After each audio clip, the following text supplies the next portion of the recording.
My question is that unborn fetus that cannot live outside the mother, what right do you have to tell me to carry it to term if it's an unplanned pregnancy, and odds are that if it goes into the foster care system, it will face severe neglect and abuse? So you believe that we should have the right to eliminate the sufferer, not the suffering. Is that what you're saying? That's not what I'm saying at all, and that's not what my question is. You just said that if you knew for 100% certainty that the child you're birthing is going to have a lifetime of suffering, that it would be better for the child for you to kill and the life of the child than for the child to suffer. So instead of attempting to solve the suffering of the child, you've just eliminated the potential sufferer, right? My question was, how do we end that suffering to make bringing a child that is unwanted into this world justifiable? Well, so I think how there's do a lot of propose things. We solve those problems. We absolutely. I mean, as pro-lifers and as Americans, we care about the children in foster care. We care about children who are being neglected, who are living on the streets with their parents. These are things that we as Americans strive to fix, right?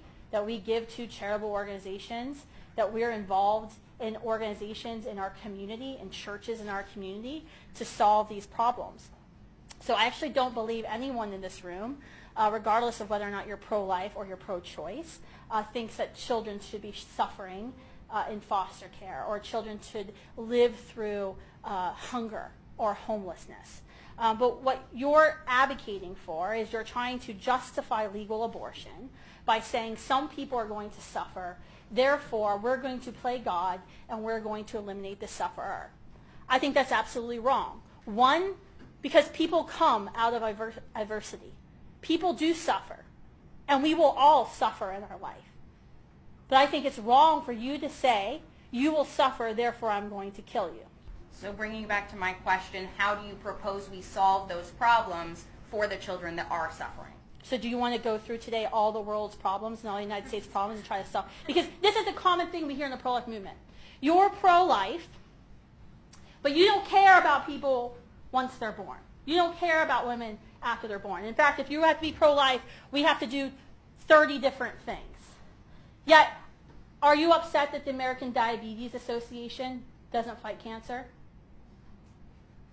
I specifically simply asked about Are the foster you care upset system.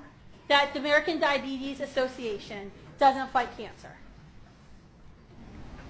No, Why? because they are the Diabetes Foundation. Exactly. I'm the anti-abortionist. Next question. That's the next question. Because you just answered you May I answered it ask for a yourself. proposed solution to our issues in foster care and But child see, homelessness? okay, we can have a debate. I can do a whole lecture about foster care. We can do a whole lecture on homelessness. These are great problems that we face in our nation, right? These are dilemmas that we face. And there's different policy prescriptions for how to solve those things. But my organization, my mission is very limited. It's to abolish abortion, to make abortion illegal and unthinkable, because abortion is the greatest human rights tragedy our world faces. There's no other act of violence that kills more people every single day in America and across the world than abortion. There's nothing wrong with me fighting and spending 100% of my time doing it. Just like how there's nothing wrong with the American Diabetes Association putting 100% of their money, their research and time behind curing juvenile diabetes.